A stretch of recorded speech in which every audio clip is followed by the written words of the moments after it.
Hey guys, welcome to RedZone Rants. I'm Isaac Phelan, and we are without Asher Sheffer today on this beautiful sunny evening of March 22nd, 2025. I got a lot of good stuff for y'all today, so let's get right into it.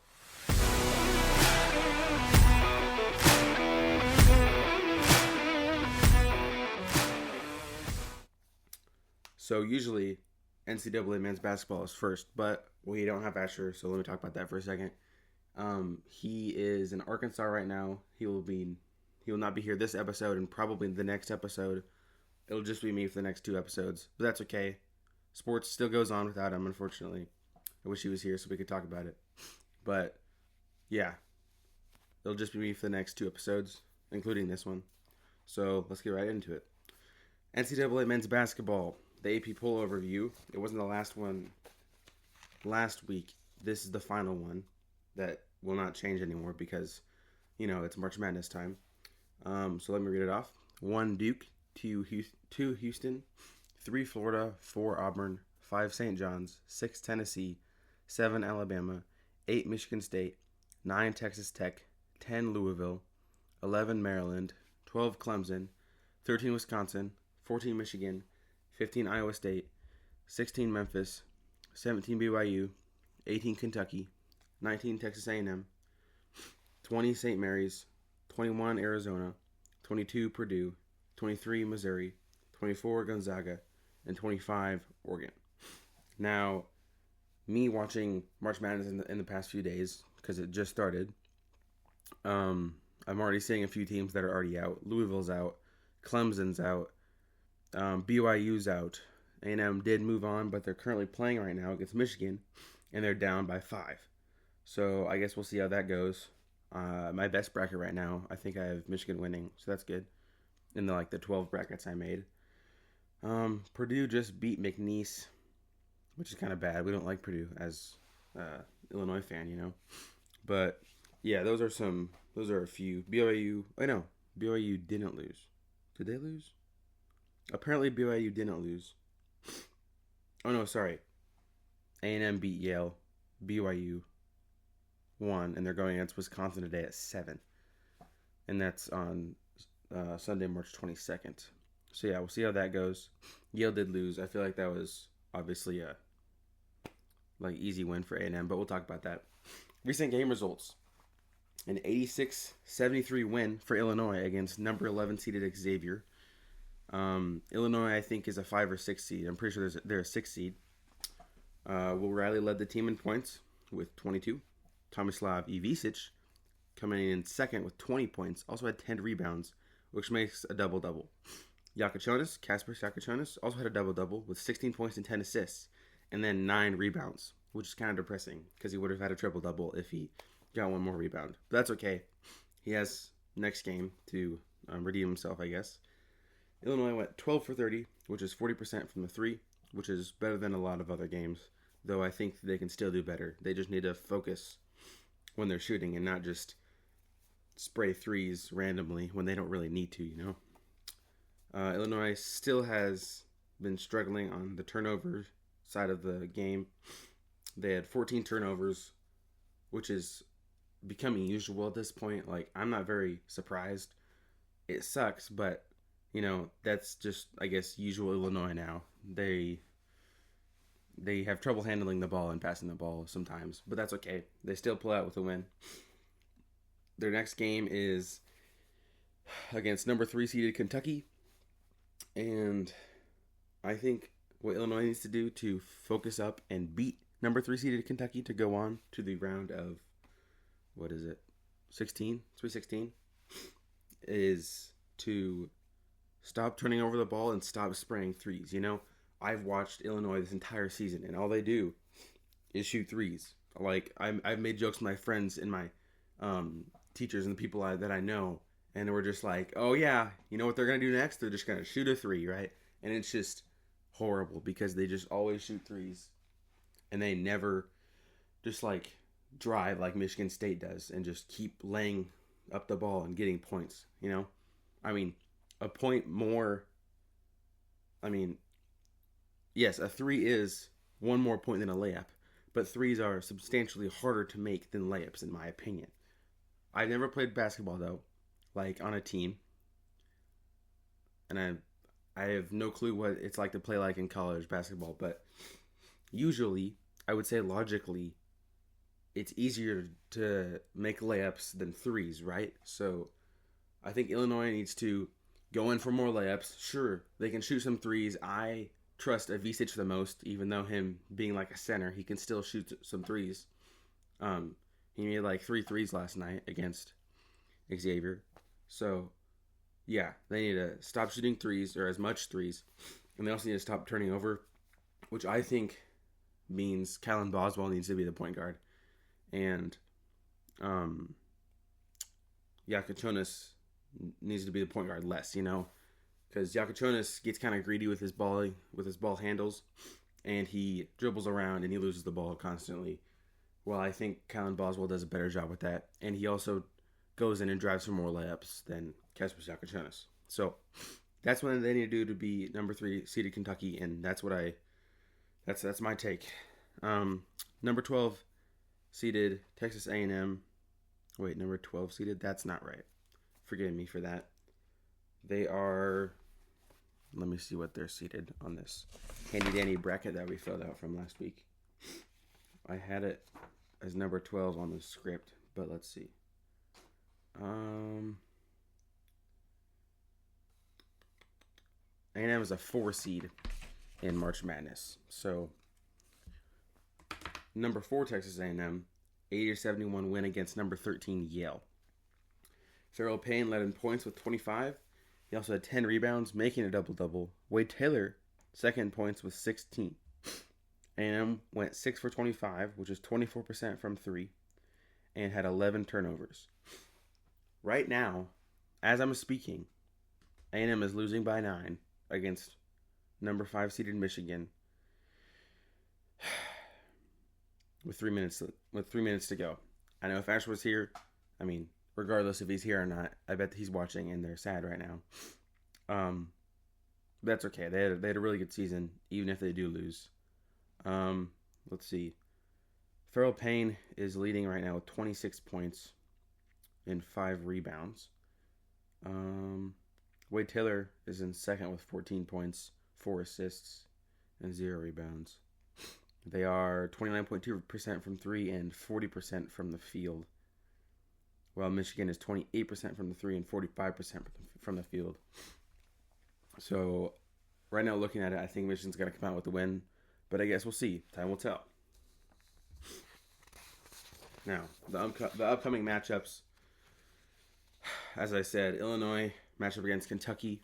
Illinois has a 47.4% chance of winning, according to ESPN Analytics, and that's tomorrow at, let me see, Illini men's basketball. That is tomorrow at, oh my goodness, 4:15 p.m. Central Time. So, yeah, I'll definitely be watching that. So we'll see. And then A&M is currently going against number 5 Michigan. I'm not sure chances wise because they're playing currently, but it didn't say on ESPN, but I guess we'll see. Right now it's leaning towards Michigan winning, but that's okay. We'll talk about it next week. NCAA Baseball. Switching it over to baseball. AP Top 25. This is the new one. Number 1, Tennessee, and I looked, and they are 20-0, so they haven't lost a game yet. Number 2, LSU. Number 3, Arkansas. Number 4, Georgia. Number 5, Florida State. Number 6, Oregon State. Number 7, Clemson. Number 8, Texas. Number 9, Oregon. Number 10, Oklahoma. Number 11, Wake Forest. Number 12, Alabama. Roll Tide. Number 13, Florida. Number 14, Stanford. Number 15, Dallas Baptist. Number 16, Louisville. Number 17, North Carolina. Number 18, Ole Miss. Number 19, Southern Miss. Number 20, Auburn. Number 21, UC Santa Barbara. Number 22, Vanderbilt. Number 23, Virginia. Number 24, Coastal Carolina. And number 25, Troy. Looking at this, I'm surprised how much Tennessee jumped up to number 1. Not surprised they are 20-0. I'm not sure about LSU. They might also be 20-0, but they're both really close. Stanford, I'm surprised they're number 14th. Them being a smart school, as I would say. You know, like Harvard, Yale, all the Ivy League, along with like UCal and UCLA and Stanford, of course. I'm surprised that Stanford is doing this good as a smart school. Granted, I shouldn't give that stereotype to those schools, but usually when they're known for their knowledge, I would say they don't have like a super amazing sports program, but they can still be pretty good. So yeah, I'll definitely see how Stanford's doing in the next few weeks in baseball. I know if Asher was here, we would mention Texas A&M not being in the top 25. So I will, in honor of Asher not being here. I wish he was here, though. That'd be great. We could hear him rant about A&M, but I guess it's fine. A&M is out of the top 25, unfortunately. I am sad. I thought they were going to be great this year. They went from number 1 in week 1 to past top 25 in week, what is it? It's like week 5 or 4 or something. So, yeah, it's kind of sad. I looked at their record. They are like 9-12 or something. I don't know. They might have a losing record, but they have a worse record than Illinois. So let's look at these recent game results. Illinois had a 4-14 loss against Northwestern, and that was today, I think, or yesterday. Illinois had 5 hits, 4 RBIs, and 1 home run, and they are currently 12-9, which I think is pretty good. I'm not sure what they were last year. I didn't keep track of the record, but I did go to games, and they were pretty good last year. So, yeah, maybe they're similar to last year. Illinois plays Missouri on the 25th at 6 p.m. Pretty sure Missouri is unranked, so that's good. Maybe they can pull out with a win and become 13-9. That'd be good. Me and Asher might possibly make an episode of us going to an Illinois game. Maybe as a YouTube video or something. Not fully sure. We'll see. We'll see what Asher thinks of it. A&M had a 5-8 loss against Vanderbilt. I am not sure on the stats because they played at 2 today, but they did lose against Vanderbilt, and then the game before that they also lost again against Vanderbilt for the first or second time. I'm not sure, but yeah, it's not a great start for A&M for the season. But obviously, we're not near the end of the baseball season. You know, it goes for the beginning of spring and into the summer. I think A&M could come back, though. Looking at it right now, I think they're just going to be as mid as every other baseball team. You know, they're not going to be like amazing like Tennessee right now, but they're not going to be horrible. You know, as like a D, like a really low D1 school like Liberty or something. No disrespect to Liberty, but that's just like an example. You know, they're not amazing at everything sports wise. They lost in the first round in the NCAA, and they lost like their bowl game or something in football. I forget, but yeah, I don't think A&M will be the best, but they're not obviously gonna be the worst. Texas A&M plays Houston Christian University on the 25th at 6 p.m. So both Illinois and Texas A&M play at the same time on the 25th at 6 p.m. So yeah, definitely watch out for those because those will be good. I might watch the Illinois game. We'll see because it is spring break for me. So to the MLB, there's one short stat. There's a single line that I put on the script. The Chicago Cubs went 0-2 on opening weekend in Japan, losing to the Dodgers 1-4 in the first game and 3-6 in the other game. That's very unfortunate. I have a friend who's a big Cubs fan, and he was pretty bummed out, but that's okay. It's just the first 2 games of the 100. How many games in a season? 162 or something like that. Games in a season. So 0-2. I mean, they're on track to lose every game in the season, worse than the White Sox. So that's bad. But hey, they're only 0-2. They could be 160-2. You never know. So gotta stay positive, I guess. In the NBA, the Cavs are leading in the Eastern Conference with the record of 56-14, and the Thunder are leading in the Western Conference with a record of 58-12. Now, of course, you got to be local. The Bulls are 30-40, which they won 6 games this past week and lost 4 games. Or I guess the last time in the past 2 weeks ish. I mean, last time I checked, they were like 24 and 36 or something. So they won more than they lost the last time I checked. So I don't think they're playoff bound. They might be at the bottom, but we'll see. The Lakers are 43-26. Of course, I gotta mention the Lakers, my beloved LeBron James and Bronny James. Actually, Bronny James did go off in a past game. It was like 2 days ago. He had like 17 points and like 5 assists or something. He had like a full court assist, a few threes, and he actually passed Ben Simmons in career threes. So, is he a GOAT contender? No, I'm kidding. Obviously, it's Michael Jordan and LeBron James. I feel like I mentioned that every episode, but I think it's necessary for them to know. But no, I think Bronny James is hopefully, I think he's becoming more well-rounded of an NBA player. He's, I guess, more experienced in the NBA than he was in the beginning, which is obvious. It's been longer. It's been more time. But yeah, LeBron was out that game that Bronny played, I think, and the Lakers lost by like 20 or a little bit less than 20 that game, and that was against the Bucks.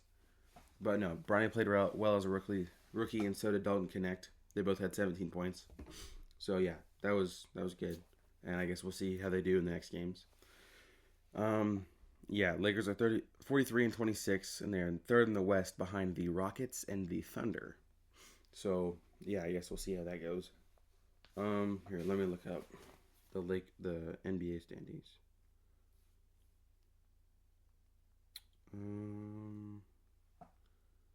NBA standings. So yeah, the Lakers are 43-26, and the Rockets are 46-25. So I definitely think the Lakers could catch up at some point and become second again, because they were second like 2 weeks ago or 3 weeks ago. So we'll see how that goes. And the last subject, the ATP, or the Association of Tennis Professionals, that's the men's, and the WTA, the Women's Tennis Association, I think. Currently it's the Miami Open. Acapulco, or the Mexican Open, was last week. This week, yeah, it's the Miami Open, as I just said. There have been some upsets in the men's. David Goffin beat Carlos Alcaraz, who was number 2 seeded, in 3 sets. So that was a full game, or I guess a full match. Riley Opelka, who's an American, beat number 11 seeded Holger Rune, who lost in the final in the Mexican Open. And Opelka beat Rune in a 3rd set tiebreak, tied 7-5. Scored 7-5. So it was a very, very close game. Forgive me. Ugo Humbert, who was number 19 seeded, got beat by his last name is Fonesca. I'm gonna guess like how Fonesca. He's Brazilian. And he beat Humbert in 2, which is very surprising because Humbert was ranked. And then I looked at the women's, and there were no notable upsets in the part of the Miami Open. Andreeva and Sabalenka, who were both in the Mexican Open finals, they both won. I'm not sure about Swiatek. She might not be there. But, yeah, it's going as usual. What big Open is coming up next? Is it the French Open? The French Open is May 25th to June 8th, so we'll definitely be talking about that, but that's in 2 months. So, yeah, we'll see about that. And then you have the U.S. and Australian and Wimbledon. When's Wimbledon? Wimbledon is July, so during the summer we'll definitely talk about that. But, yeah, that was the episode. It's definitely a lot shorter when you have nobody to talk to, But, yeah, so recap. It'll just be me and myself and I. This episode and next episode. The episode after that, we should be back, the both of us, but we'll see. And if you've made it to the end of the rant, please comment March Madness as the secret word, so we know you made it to the end, and we know you've listened to the whole episode. And if you do, we greatly appreciate that. It helps us out. So, yeah, have a great day. Go Illini and A&M. And, yeah, see ya.